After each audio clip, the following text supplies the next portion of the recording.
नमस्कार दोस्तों, मैं अंकुर उपाध्याय स्वागत करता हूं आप सभी का आपके अपने YouTube channel share market analysis में। दोस्तों, आज एक लंबे समय बाद आपने केवल इंडेक्स लेवल पे नहीं, स्टॉक्स लेवल पे बड़ी तेजी आते हुए देखा है। हालांकि आज भी बहुत सरप्राइजेस थे बाजार में, लेकिन एक गैप अप ओपनिंग के बाद कंटिन्यू टिकना और वहां से डेज हाई के आसपास ही क्लोजिंग देना, ये आज का कहीं ना कहीं अभी तक का सफर रहा है निफ्टी का। मैं आपको बताना चाहूंगा 18,341 के लेवल्स पे अभी मार्केट ट्रेड कर रहे हैं। 2:50 का समय हो रहा है। ये वीडियो स्पेशल इसलिए क्योंकि मैं चाहता हूं इसे 3:20 तक रिलीज करना, पोस्ट करना, क्योंकि कल सैटरडे संडे मार्केट ऑफ रहने वाली है और मंडे भारतीय बाजार के लिए एक बड़ा इवेंट है। क्या है वो इवेंट, उसके बारे में आपको बताऊंगा। सबसे पहले मैं आपको बता दूं किस किस चीज के बारे में बात करने वाला हूं। सबसे पहले आज के बाजार के बारे में अपडेट दूंगा और फिर बात करेंगे आज के आईपीओ के बारे में, कुछ स्टॉक्स जो आज बुरी तरीके से पिटते हुए दिखे हैं, और आईटी स्टॉक्स में एक शानदार रैली बनी है, क्या और यहां से रैली एक्सटेंड होगी। उसके बाद कुछ नंबर्स आए हैं आज के सेशन में और डाउ फ्यूचर्स के बारे में बात करने वाला हूं। तो बिना किसी देरी के स्टार्ट करते हैं, क्योंकि काफी सारी चीजें डिस्कस करनी है। पहले बाजार के बारे में बात करते हैं। 18,340 के ऊपर क्लोजिंग देते हुए दिखेंगे बाजार। अराउंड अभी तो ट्रेड कर रहे हैं 18,300 के ऊपर की क्लोजिंग है। इनफैक्ट 350 के आसपास ही आएगी, मुझे लग रहा है डेज हाई पे ही बंद होंगे बाजार, और हो सकता है एक आध और अपटिक आपको मिल जाए। ऐसे में आज के सेशन में जो अंडर परफॉर्मेंस है वो मिड कैप स्टॉक से आई है। आप देखिए ना, 0.15% मिड कैप इंडेक्स ऊपर है, स्मॉल कैप भी केवल आधे % ऊपर है। मेनली लार्ज कैप लीड करते हुए दिख रहे हैं। यही मैं आपके साथ हमेशा कहता हूं कि बाजार रिकवर करेगा तो पहले लार्ज कैप, फिर मिड कैप और फिर स्मॉल कैप। पहले गिरावट होगी तो पहले स्मॉल कैप टूटेंगे, फिर मिड कैप और फिर लार्ज कैप। तो इसीलिए हमेशा ब्लू चिप स्टॉक्स आपको जल्दी और पैसा बना के देते हैं और सेफ्टी देते हैं, लेकिन बड़ा पैसा बनाने के लिए तो मिड कैप में ही जाना पड़ता है या स्मॉल कैप में, वो बात की बात है। अभी निफ्टी में आपको क्या करना चाहिए, तो क्या करने चाहिए इससे पहले मैं आपको एक चीज बताना चाहूंगा। मंडे के सेशन में एक बड़ा इवेंट है।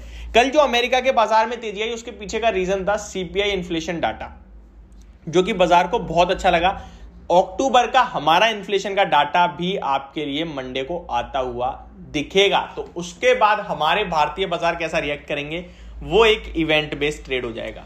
अब आते हैं नेक्स्ट चीज के ऊपर। बाजार पे तो पॉजिटिव व्यू बन रहा है और कहीं ना कहीं इन्फ्लेशन देखना होगा, बाकी व्यू पॉजिटिव है। इंडेक्स लेवल पे एक बार फ्रेश 52 वीक हाई भी आपको लगता हुआ दिखेगा। कंटिन्यू कह रहा हूं आप सभी के साथ। और अगर एडवांस शेयर्स की बात करें, 1170 शेयर्स एडवांस थे। डिक्लाइनिंग की बात करें तो 790 शेयर्स डिक्लाइन होते हुए दिखे।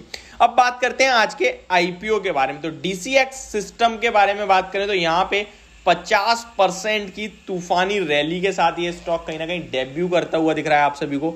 ये ओपन हुआ 287 पे और वही लो है इस स्टॉक का आज का, और आज हाई लगाए 319 रुपीज का स्टॉक ने। स्टॉक की बात करें तो सर्किट देखा जाए इसका तो 344 रुपीज का सर्किट है। 20% अगर आप कैलकुलेट करेंगे तो ओपनिंग प्राइस से। कभी भी आईपीओ में हम ये नहीं देखते, आप लोग सोचते हो कि यार आईपीओ का स्टॉक इतना क्यों बढ़ जाता है, सर्किट क्यों नहीं लगता, क्योंकि जिस भी लेवल पे ओपन होता है वहां से 20% देखा जाता है। जैसे 287 पे ओपन हुआ है तो 287 से 20% गिना जाएगा इसका। तो इस तरीके से हम कहीं ना कहीं आईपीओ में देखते हैं। स्टॉक में क्या करना चाहिए, मुझे लगता है कि काफी बढ़िया रैली मिल गई है, काफी अच्छा पैसा बन गया आपका। सिंगल डे में प्रॉफिट बुक करना चाहिए और शांति से बैठना चाहिए, कहीं और निवेश करना चाहिए, या फिर आप कैरी फॉरवर्ड करें, 1-2 दिन और प्रॉफिट ले लें, क्योंकि बाजार तो अच्छा ही दिख रहा है। तो हो सकता है मंडे को भी आपको 10-5% ऊपर मिल जाए स्टॉक, तो और बढ़िया रहेगा। तो ये भी आप कर सकते हैं, पर एक स्ट्रिक्ट एसएल के साथ जरूर होल्ड करें स्टॉक को। नेक्स्ट अब बात करते हैं कुछ स्टॉक्स जिनमें बड़ी गिरावट आती हुई दिखी है आज के सेशन में। तो वहां पे सबसे पहले जीएनएफसी नंबर्स के बाद 10% का गिरा है। कैंपस, एक्टिव वेयर, कंटिन्यू कह रहा हूं कि भाई कैंपस, मेट्रो, मिर्जा ये काफी रैली दे रहे हैं। वहीं लीडर्स, रिलैक्सो, बाटा पिट रहे हैं। अब इन स्टॉक्स में ठंडा होने का समय आ गया। बहुत बड़ी रैली बनी है, वैल्यूएशन वाइज भी ये काफी महंगे हो गए हैं, तो अब थोड़ा सतर्क रहें, सावधान रहें, इसलिए गिरावट आती हुई दिखी नंबर्स के बाद। इंडियन होटल एक सरप्राइज रहा, अच्छे नंबर्स, स्टॉक 8% नीचे। बाकी ओवरऑल ये स्टॉक बहुत अच्छा है, पहले से भागा हुआ है इसलिए गिरता हुआ दिखा है। तो जिसके पास है लॉन्ग टर्म के लिए तो डेफिनेटली ये स्टॉक बहुत अच्छा है, चाहे जीएनएफसी हो या कैंपस हो या इंडियन होटल हो। कैंपस के बारे में जरूर कहना चाहूंगा कि बहुत महंगा है, और पीयर कंपैरिजन करोगे तो आपके पास बेटर ऑप्शन है, चाहे बाटा ही मान लो या रिलैक्सो मान लो। आइशर मोटर के नंबर्स इनलाइन थे, उसके बाद गिरावट, क्योंकि ऑलरेडी स्टॉक काफी भागा हुआ था इसलिए गिरा है। बाकी नो डाउट स्टॉक के रिजल्ट्स कोई दिक्कत वाली बात नहीं थी। अब आते हैं नेक्स्ट।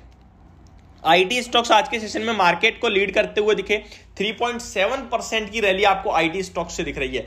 उसके पीछे का सबसे बड़ा रीजन है, आप नेस्डेक इंडेक्स देखो यार, 7% ऊपर क्लोज होता हुआ दिखा है कल, और अभी नेस्डेक फ्यूचर्स लगभग 1% और रैली देते हुए दिख रहे हैं। तो यह दर्शाता है कि आईटी स्टॉक्स में अब यहां से बड़ी तेजी आएगी। हमने आप सभी के साथ एक छोटा आईटी स्टॉक शेयर कर रखा है, न्यूजेन सॉफ्टवेयर, जिसपे मेरा डबल होने तक के टारगेट्स हैं, ऑलमोस्ट 50 to 80% के रिटर्न्स के लिए मैंने आपको थोड़ा शॉर्ट टर्म मतलब 6 से 9 महीने के लिए खरीदने को कहा है, वहां जरूर नजर बना के रखें। बाकी अपडेट चाहिए होगा तो प्लीज कमेंट करना। एचसीएल टेक तंगड़ी रैली देता हुआ दिख रहा है, इन्फोसिस डेज हाई के पास आता हुआ दिख रहा है दोबारा से, मार्केट में दोबारा तेजी बन रही है। टीसीएस 300 पे आ चुका है ऑलरेडी, टेक महिंद्रा 3.5% ऊपर, विप्रो 412 के ऊपर एक बार ब्रेकआउट देते तो वाई वाह क्या तेजी बनेगी।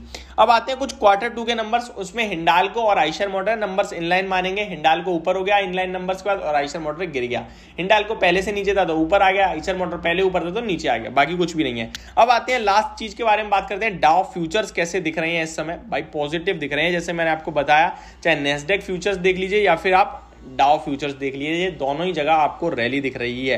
डाउ फ्यूचर्स की बात करें तो अराउंड 200 पॉइंट्स ऊपर है, नेस्डेक इंडेक्स अराउंड 1% ऊपर है। तो ओवरऑल बाजार अभी अच्छे दिख रहे हैं इंडेक्स लेवल पे, और एक बार और आपको तेजी बनती हुई दिखेगी, फ्रेश 52 वीक हाइज भी लगते हुए दिख सकते हैं। तो ये थी मेरी वीडियो, होप आप लोगों को सब कुछ क्लियरली समझ में आ गया होगा, और नहीं आया किसी पे क्वेरी है, क्या करना है कमेंट, मैं नेक्स्ट वीडियो में आपका टॉपिक डिस्कस करने वाला हूं। Thank you so much for watching this video, have a great day guys.